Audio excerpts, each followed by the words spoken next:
Rafale M is very advanced stage of acquisition process. इसमें final level पे है I would say.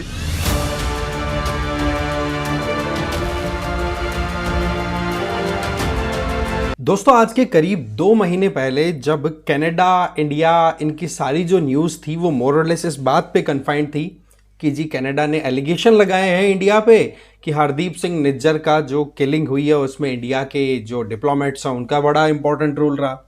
But वहीं पर आप क्या नोटिस करते हैं कि हमारे जो नेशनल सिक्योरिटी एडवाइज़र हैं अजीत डोवाल जी, वो गए थे फ्रांस और वहाँ पर एक बहुत ही इंपॉर्टेंट डील को उन्होंने इनिशिएट किया था, जहां पर एक तरफ तो यूनाइटेड स्टेट्स ऑफ अमेरिका की कंपनियों के साथ में डील होने की बात चल रही थी कि भाई आपसे हम फाइटर जेट्स लेंगे, टेक्नोलॉजी ट्रांसफर की बात हो रही थी या फिर सबमरीन्स की डील होने वाली थी। बट वहीं पर ये जो मीटिंग हुई थी ना आज के 2 महीने पहले, इस मीटिंग ने कुछ ऐसे प्लेटफॉर्म्स डेवलप कर दिए थे जिसका नतीजा आपको अगले साल हैप्पी न्यू ईयर के तौर पे देखने को मिल सकता है, जिसमें सीधी बात है कि इंडियन नेवी को 26 के लगभग राफेल का जो मैरीटाइम वेरिएंट है ना, वो एक तो बड़ा कंसाइनमेंट आने का है और दूसरा एक बहुत ही इंपॉर्टेंट कि यहां पर जो स्कॉर्पियन क्लास की सबमरीन्स हैं वो भी यहां पर बात हो रही है और साथ ही साथ न्यूक्लियर सबमरीन्स को हम लोकली मैन्युफैक्चर करेंगे, इस पर भी हमने बहुत हद तक हमारी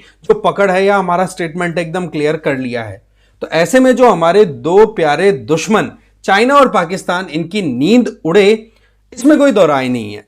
तो ऐसे में सवाल यह आता है कि राफेल एम जेट्स के साथ साथ में क्या वहां पर कोई कॉम्पिटिटिव भी था? यस था, बोइंग कंपनी का। तो उनको हम एक कंपैरेटिव एनालिसिस भी देंगे, प्लस साथ ही साथ समझेंगे कि इस टाइम पर हमारी नेवी को हमने इतना स्ट्रांग करने की क्यों सोची है। वो भी जानकारी आपको मैं अच्छे से समझाने की कोशिश करूंगा कि कैसे हम चाइना जैसे बड़े एडवर्सरी को नेवल पावर के बेसिस पे चेक दे सकते हैं। एग्जैक्टली वैसे ही जैसे कि 2017 में डोकलाम तो क्या बोलूंगा, जो आपका ये भूटान के पास वाला जो एरिया है वहां पर जो इशू हुआ था, है ना, वो आप देखेंगे कि बहुत ही ज्यादा एक अपने आप में मैसेज दे दिया था इंडिया ने क्लियर कि किस तरीके से चाइना वहां पर एग्रेशन दिखा रहा था, अपने डेवलपमेंट करने की कोशिश कर रहा था चुंबी वैली के पास में। तो वो मैं आपको पूरा डिटेल समझाने की कोशिश करूंगा। बट आगे जाने से पहले आप लोगों के लिए यूपीएससी फाउंडेशन कोर्सेज रन कराए जा रहे हैं PWOnlyIAS की तरफ से। 2026 के लिए जो लोग टारगेट करके चल रहे हैं वो संकल्प ज्वाइन कर सकते हैं अगर वो इंग्लिश या हिंदी मीडियम से हैं। टाइटन ज्वाइन कर सकते हैं अगर वो इंग्लिश में है। 2025 के जो एस्पिरेंट्स हैं वो प्रहार ज्वाइन कर सकते हैं अगर वो इंग्लिश या हिंदी में है। टाइटन ज्वाइन कर सकते हैं अगर वो इंग्लिश में है। इनमें आपको लाइव एंड रिकॉर्डेड क्लासेस के साथ daily MCQ plus mains answer writing plus CSAT classes plus comprehensive GS books दी जाएंगी, जिसके चलते आप खुद से तैयारी कर पाएंगे। एडमिशन ओपन है, रेट बिल्कुल मात्र एक मतलब ये बोलो एक महीने का आपका रूम रेंट जितना लगता है लमसम उतना बैठेगा। खैर आप आगे चलिए। देखो मुद्दा कुछ ऐसा है कि राफेल के साथ में कंपटीशन में जो दूसरा कॉम्पिटिटर था वो यूएसए की कंपनी जो बोइंग है उसका आप कह सकते हो रिप्रेजेंटेटिव F/A-18 सुपर हॉर्नेट था, ठीक है। बट हमने प्रेफरेंस किसको दी? राफेल एम को। क्यों दी वो मैं पूरा बताऊंगा, बट पहले हम समझ लेते हैं कि इनकी क्या स्पेसिफिकेशन है। सबसे पहले राफेल की जो विंग साइज है वो देखो 35.9 फीट है और ये जो बोइंग वाला है ना ये 44.8 फीट है, बट इसके विंग है वो फोल्डेबल है। इसका मतलब छोटी साइज भी की जा सकती है विंग्स की 30 फीट तक, तो इसके पास में एडवांटेज रहा। बट वहीं पर आप देखें कि राफेल के पास में एक एंटीशिप मिसाइल आप लोड कर सकते हैं, तो सुपर हॉर्नेट में आप 4 एंटीशिप मिसाइल लोड कर सकते हैं।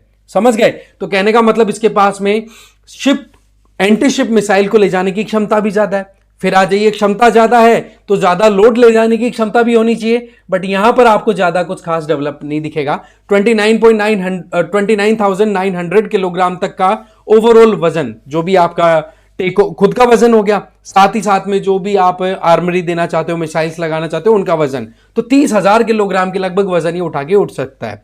इसकी भी लगभग इतनी ही आपकी कैपेसिटी दिखाई पड़ेगी। इसके अलावा यहां पर स्पीड की बात करें तो राफेल की स्पीड आपको ज्यादा मिलेगी 2200 किलोमीटर पर आवर, जो कि साउंड की स्पीड से लगभग 1.8 मल्टीप्लाई में है। सिमिलरली इधर देखोगे तो 1960 किलोमीटर पर आवर है। कितनी रेंज तक ये जाकर के अपना ऑपरेशन परफॉर्म करके आ सकते हैं? तो 1000 नॉटिकल माइल्स तक, ये 1275 तक, इसकी रेंज ज्यादा थी। इसके अलावा कितनी हाइट तक? दोनों की बराबर सेम सी हाइट है। अब देखो सवाल ये आता है कि हमने एक तो फ्रांस की डसॉल्ट एविएशन का जो राफेल एम है उसको क्यों प्रेफरेंस में रखा as compare to Boeing's Super Hornet? देखो सीधी बात है, अगर हमें हमारे नेवल ऑपरेशंस रन कराने हैं तो सीधी बात है हमारे पास में दो एयरक्राफ्ट कैरियर्स हैं, एक आपका विक्रमादित्य है, एक है विक्रांत।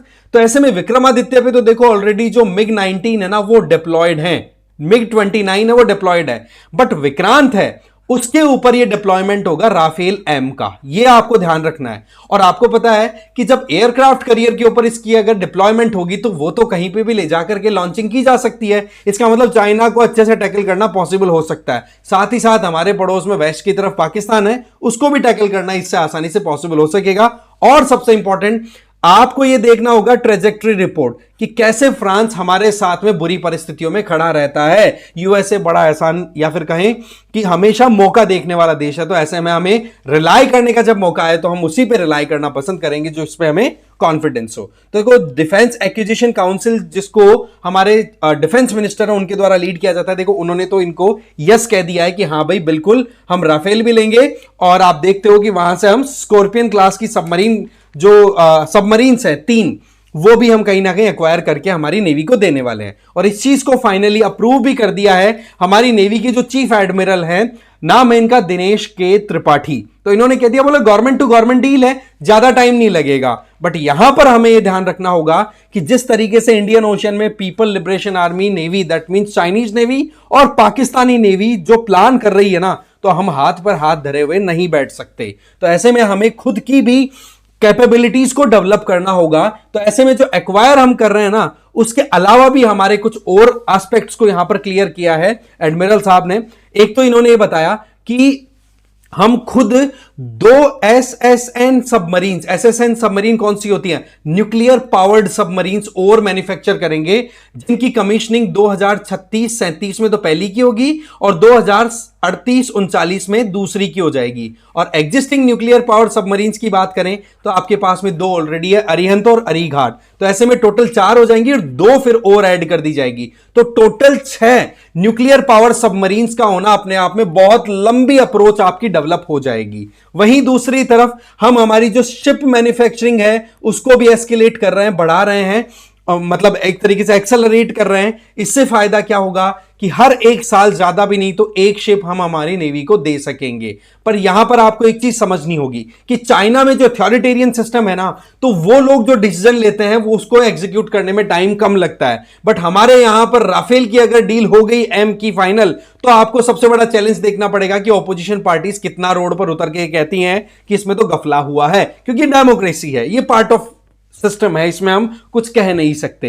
बट अगेन हमारे पास में हमारे खुद के फाइटर जेट्स होंगे, वो भी रिलायबल पार्टनर फ्रांस जैसे कंट्रीज हैं, तो हमें कहीं ना कहीं हमारी एक नेवल स्ट्रेंथ को बढ़ाने में और ज्यादा स्कोप देखने को मिलेगा। और यही बात हमारे लिए सबसे इंपॉर्टेंट है। अब सवाल यह आता है कि अगर हम ये बात बोल रहे हैं कि हां भाई फाइनल स्टेज में है ये पूरा डील, तो कहां अटक रहा है? देखो इसको फाइनल जो अप्रूवल मिलेगा ना, वो कैबिनेट कमिटी ऑन सिक्योरिटी उसके द्वारा दिया जाएगा, और वो अप्रूवल एक बार हो गया इसका मतलब Rafale M finally handshaking stage पे ये डील पहुंच जाएगी। तो ये बात है पूरी कुल मिलाकर के कि कैसे हम 2 फ्रंट वॉर को लड़ सकते हैं, क्योंकि ये बहुत बड़ा चैलेंज है। देखो ठीक है, दूसरी तरफ हमारे जो नेवी चीफ है उनके द्वारा एक बड़ी इंपॉर्टेंट बात हाईलाइट की कि अभी देखा जाए रिसेंट टाइम में तो लगातार चाइना की तरफ से पाकिस्तान को इतना सपोर्ट दिया जा रहा है कि 8 तो उनके द्वारा सबमरीन्स अभी, मतलब मैं बताता हूं आपको ना, अभी रिसेंट टाइम में उनके द्वारा लगभग 8 नई सबमरीन्स मैन्युफैक्चर करने का प्रोग्राम हो रहा है। बट यहां पर ध्यान देने वाली बात क्या है, हम हमारे खुद की दम पर कर रहे हैं, वहां पर चाइना की गोद में बैठा है पाकिस्तान, तो सपोर्ट मिल रहा है।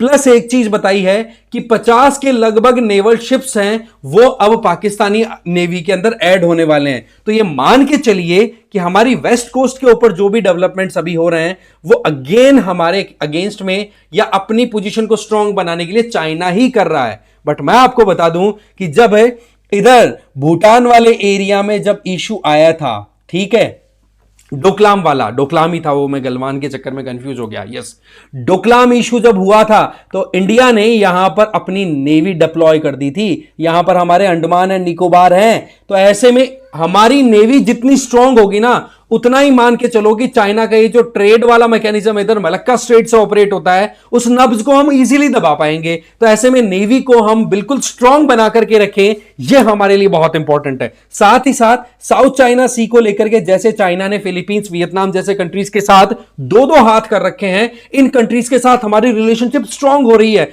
इनको हम ब्रह्मोस जैसे मिसाइल सप्लाई कर रहे हैं, राइट। तब आप क्या देखोगे कि जब इनको हम सपोर्ट दे रहे हैं, इसका मतलब हमारी स्ट्रेटेजिक प्रेजेंस यहां पर हो सकती है। कल को ना चाइना के साथ प्रॉब्लम क्रिएट हो तो ये देश हमारा साथ दे सकते हैं। गारंटी तो नहीं है, बट यस, वही बात है, एक हाथ दे दूसरे हाथ ले, वो वाला रिलेशनशिप है। तो ऐसे में यहां पर अगर हमारा आईएनएस विक्रांत, आईएनएस विक्रमादित्य पहुंच जाएं तो 1000 किलोमीटर की रेंज में मेजर जो चाइनीज सिटीज हैं वो आ जाएंगी, क्योंकि चाइना की ज्यादातर पॉपुलेशन इसी एरिया में रहती है। आई बात समझ में? अब देखो, जाते जाते आप लोगों से मैं सवाल पूछना चाहूंगा, एक आप उसका कमेंट बॉक्स में जवाब देंगे कि cabinet committee on security, right, जिसका फाइनल अप्रूवल इस डील को देना है, तो ऐसे में जनवरी 2025 तक ये डील फाइनल होने का पूरा चांस दिखाई पड़ रहा है, जो कि खट्टे दांत करेगी हमारे दुश्मनों की। बट पॉइंट यह है कि कैबिनेट कमेटी ऑन सिक्योरिटी को चेयर कौन करता है, आपको यह बताना है कमेंट बॉक्स में। ओके, तो इस वीडियो में इतना ही था। Thank you very much for watching this video.